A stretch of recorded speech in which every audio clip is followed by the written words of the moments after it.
Vous écoutez Samedi de lire avec l'auteur invité d'Amélie Boivin-Enfield. On est toujours avec notre invitée de cette semaine, Julie Niquette. Et là, Julie Niquette nous présente son coup de cœur littéraire. Et son coup de cœur, c'est les 4 accords Toltec de Don Miguel Ruiz.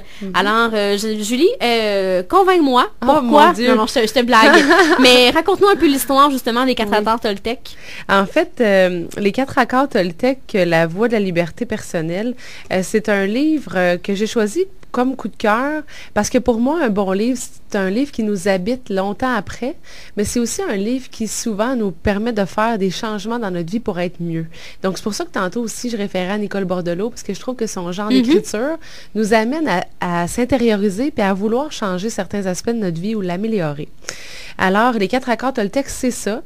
C'est 4 accords tout simples qu'on peut appliquer dans notre vie et qui, pour l'avoir expérimenté, nous permettent de poser un regard différent sur beaucoup de situations qui nous arrivent dans la vie. Donc, si tu veux, je peux te lire les 4 accords sans toutefois les expliquer abondamment, mais c'est ce à quoi sert le livre de toute façon. Alors, les 4 accords, que votre parole soit impeccable, donc c'est de parler avec intégrité tout le temps, sinon on se tait. Donc, est-ce que c'est vrai ce qu'on s'apprête à dire ou est-ce que c'est un potin? Si c'est le cas, on se tait. Donc, c'est le premier accord. Le deuxième, ne réagissez à rien de façon personnelle.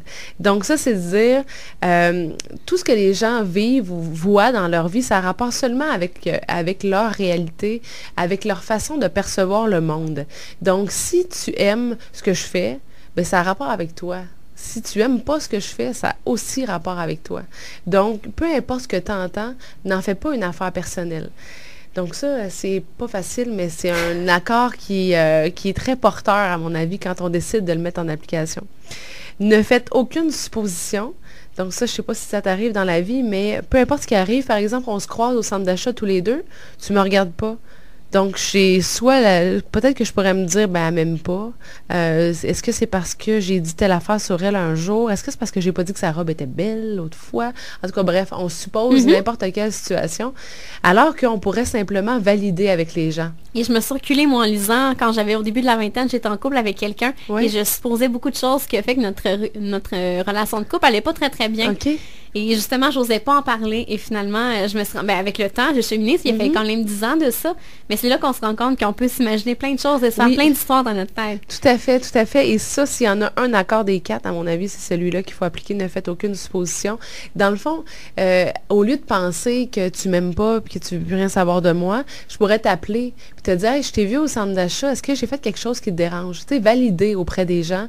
Moi, je suis certaine que ça éteindrait des feux avant même qu'ils s'allument pour éviter de se créer des illusions et des histoires à propos de tout le monde puis de n'importe quoi.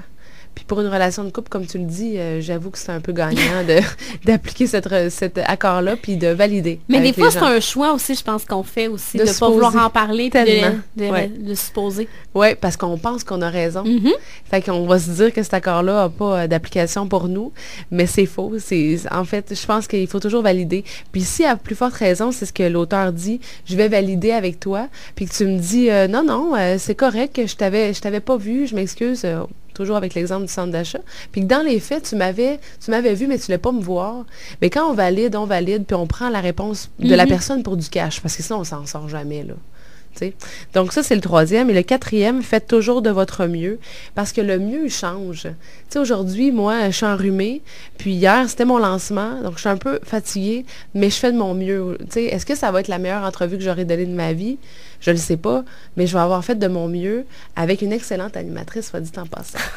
Alors, les 4 accords Toltec, est-ce que c'est un chef-d'œuvre de la littérature? Je dirais pas. Moi non plus. Mais je savais que tu me répondrais ça, mais c'est pas pour ça que c'est mon coup de cœur. C'est vraiment parce que moi, avec ce livre-là, il y a vraiment eu un avant-après. Franchement, j'ai diminué mes suppositions. J'ai décidé d'être plus douce avec moi, puis de faire de mon mieux, parce que mon mieux change, d'être de plus en plus intègre dans ce que je dis. Des fois, c'est plus difficile. Il faut mettre des gants blancs, puis des fois 2 paires. Mais c'est pour ça que c'était mon coup de cœur. J'aurais pu nommer le dernier de Geneviève Janel que j'ai beaucoup aimé, dont j'ai parlé tout à l'heure. J'aurais pu nommer beaucoup de titres qui ne me viennent pas en tête parce qu'on a la chance d'avoir énormément de livres qui sont extrêmement intéressants à lire, à découvrir et à relire souvent. Mais c'est mon coup de cœur parce que c'est un livre qui peut changer une vie si on le veut vraiment. Et comment c'est arrivé dans ta vie? Comment tu as découvert ce livre-là? Bonne question. Je ne saurais pas dire précisément. J'aurais tendance à penser que c'est peut-être Christine Michaud dans le temps de ses chroniques littéraires à Qu'est-ce qu'on attend pour être heureux sur TVA, mais à Salut Bonjour, Week-end dans le temps. Je me levais toujours 5 minutes avant la chronique pour l'écouter. Parce qu'avant, je n'étais pas chroniqueuse littéraire, mais j'admire beaucoup le parcours de cette femme-là. Donc, j'achetais religieusement chacun des titres qu'elle proposait. Donc, j'imagine que c'est ça. C'est comme ça. Je vois pas d'autre manière que j'aurais pu tomber sur ce livre-là. Il existe aussi un 5e accord si les gens sont intéressés à le découvrir maintenant. Mais c'est ça. Donc, moi, j'y réfère souvent parce que j'ai tendance à oublier. Des fois, on trouve des bonnes habitudes. Des fois, l'ego, on se met à se dire, je l'ai intégré, je n'ai pas besoin de le pratiquer, là, je suis correct. Je sais pas pour toi, mais moi, ça m'arrive. Je médite, un bout de temps, à un moment donné, j'arrête. Il me semble que je suis assez méditante, je suis assez zen, c'est assez. Mais non, en fait. Donc, j'y réfère souvent, même si je connais quasiment les mots par cœur, pour éviter de supposer, puis toujours faire de mon mieux. Moi, je trouvais ça intéressant, les 4 accords, mais je trouvais ça long, l'explication. Oui. Je trouve qu'on aurait pu faire ça un peu plus concis. Peut-être que c'est la traduction aussi qui alourdit peut-être la chose. Possible. Mais tu vois, pour le 5e accord, c'est un livre exclusivement sur le 5e. Et là, c'est vrai que ça s'étire énormément. Tu vois, moi, celui-là, ça fait tellement longtemps que je le lis et je le relis. Je prends juste un chapitre comme ça, puis je le relis. Donc, je ne lis pas d'un couvert à l'autre comme toi, t'as fait. Moi, j'essaie de l'appliquer maintenant. Mais la première fois, je l'ai lu comme ça. Puis ça tombait tellement à point dans ma vie que je me suis pas dit que c'était trop long. Mais c'est vrai qu'à un moment donné, on peut se dire, OK, là, parce que c'est assez simple, déjà en partant, j'ai compris, reviens-en. Comme tu as dû te dire souvent. Mais il reste que c'est un livre à lire, je pense, puis à laisser peut-être dans la salle de bain pour certains ou sur le bord sur la table de chevet dans la chambre pour y référer de temps à autre. Mais Julie, si tu me permets, on va s'arrêter et on se reparle dans les prochains instants. Et là, c'est moi qui te présente des livres que j'ai lus cette semaine. Oui, oui.